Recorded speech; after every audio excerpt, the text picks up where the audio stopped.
అధిపతి అయిన నా యేసయ్యా, జీవింపచేయుటకు అరుదెంచినావు.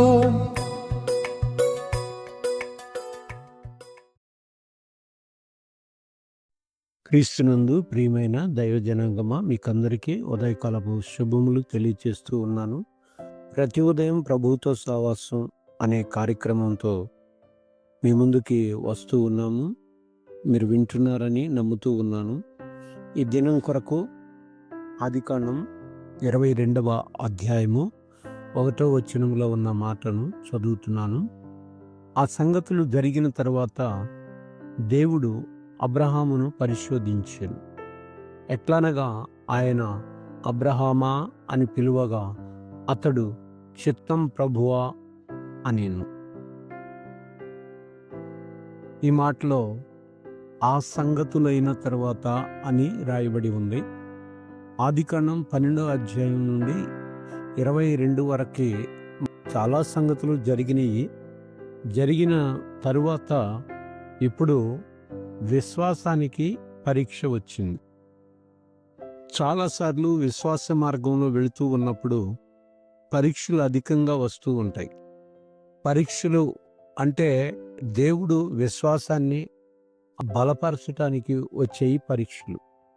అయితే ఇప్పుడు మనం అబ్రహామును గమనించినట్లయితే కనుక దేవుడు వాగ్దానం చేసి ఆ యొక్క కుమారుడిని ఇస్సాకును ఇచ్చాడు. అబ్రహాము వయసు 100 ఏళ్ళు ఉన్నప్పుడు, శారా వయసు 90 ఏళ్ళు ఉన్నప్పుడు ఇది జరిగింది. ఇస్సాకు ద్వారానే నీ సంతానము లెక్కించబడుతుంది అని దేవుడు చెప్పాడు. అంటే ఇస్సాకు కేవలం అబ్రహాము కుమారుడే కాదు, దేవుని యొక్క వాగ్దానానికి ఆధారం.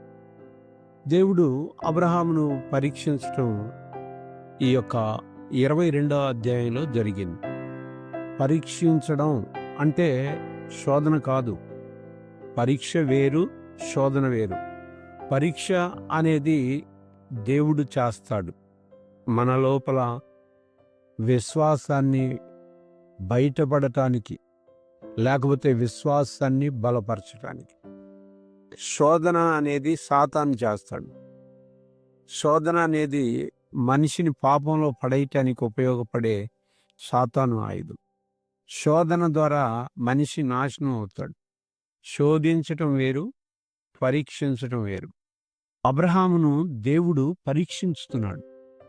నీకు ఒక్కగానొక్కడయ్యున్న కుమారుణ్ణి నాకివ్వాలి అని దేవుడు అడగటానికంటే ముందు ఇక్కడ రాయబడిన మాట, దేవుడు అబ్రహామును పరిశోధించెను. ఇంగ్లీష్లో టెస్ట్ అని ఉంది. టెస్ట్ అంటే మనకు తెలుసు, పరీక్ష. కనుక దేవుడు ఏమడుగుతాడో తెలియదు, కానీ వెంటనే అబ్రహాము చిత్తం ప్రభువా అన్నాడు. అంటే అబ్రహాముకిను దేవునికి మధ్యలో ఉన్న సన్నిహిత సంబంధాన్ని మనం గమనించాలి. అబ్రహామా అని పిలుస్తున్నాడు, పేరు పెట్టి పిలుస్తున్నాడు. అంటే దీన్ని బట్టి నీకు నాకు పెట్టిన పేరు దేవునికి తెలుసు.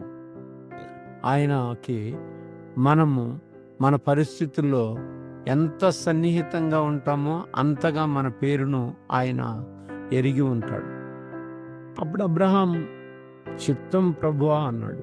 చిత్తము అనే దానికి ఇదిగో నేనున్నాను, ఇది పూర్తి సమర్పణ.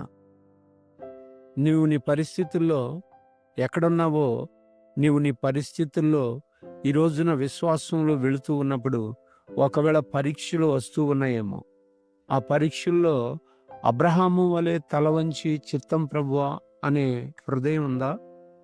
ఒకవేళ లేదు అనే వ్యతిరేకత ఉందా?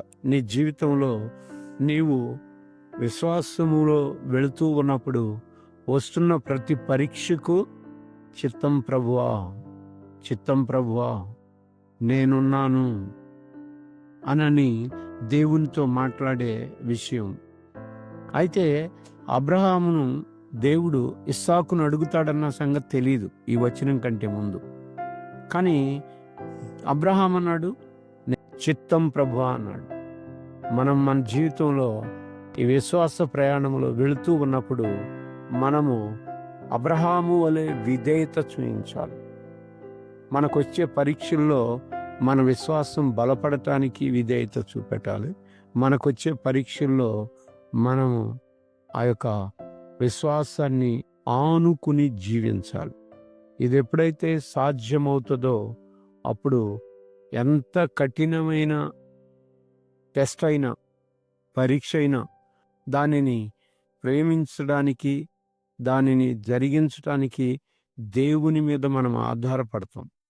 అయితే పరీక్షలు ఎప్పుడూ కూడా ఎప్పుడు వస్తాయంటే వాగ్దానం నెరవేరిన తర్వాతనే వస్తాయి. ఇస్సాకు పుట్టిన తర్వాతే ఈ పరీక్ష వచ్చింది. ఆ తర్వాత దేవుడు మనకిచ్చిన వాటికంటే దేవుడే గొప్పవాడు. కనుక మనం మన జీవితంలో విశ్వాస ప్రయాణంలో మనం కుటుంబాన్ని కానీ, ఉద్యోగాన్ని కానీ, లేకపోతే ఆశీర్వాదాలను కానీ వీటిని దేవుని స్థానంలో పెట్టకూడదు. దేవుని స్థానాన్ని అవి ఆక్రమించకూడదు.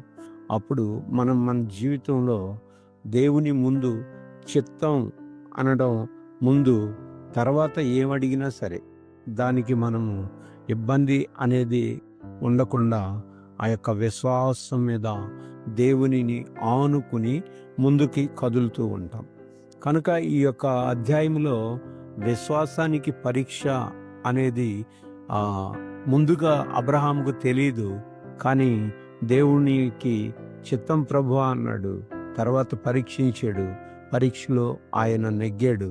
ఆ విధంగా మన జీవితాల్లో కూడా వచ్చే పరీక్షలు ఏవైనా ఉంటే విశ్వాస మార్గంలో చిత్తం ప్రభువా అని తలొగ్గుదాం. బైబిల్లో ఉన్న వాళ్ళంతా, మన ముందున్న పూర్వీకులందరూ, ప్రవక్తలందరూ దేవుని దగ్గర చిత్తం ప్రభువా, సమూయేలుతో స్వరం మాట్లాడినప్పుడు కూడా ఇదిగో చిత్తం ప్రభువా అని అన్నాడు. అంటే మనము మన పరిస్థితుల్లో విశ్వాస మార్గములు వెళుతున్నప్పుడు వచ్చే ప్రతి టెస్ట్ వెనుక దేవుడు మనల్ని బలపరచటానికి చేసే పరీక్షే తప్ప మనల్ని శోధించటానికి కాదు. శోధన అనేది సాతానుడు తెచ్చేది. ఆ యొక్క పరీక్ష అనేది విశ్వాసాన్ని మనము ఇంకా రాటుదేలటానికి, విశ్వాసంలో దేవుడు చేసే పరీక్షకు మనం నిలబడదాం. అబ్రహాము నిలబడి జయమొందాడు. మనం కూడా దేవుని ఎదుట, దేవుని యొక్క సన్నిధానంలో విశ్వాస విషయంలో స్థిరులుగా ముందుకు కదులుదాం. దేవుడి మాటల్ని తన వెనికిడిలో దీవించునుగాక. దేవుని యొక్క కృపాక్షేమాలు ఈ దినమంతా మనకు తోడై నడిపించునుగాక. ఆమేన్.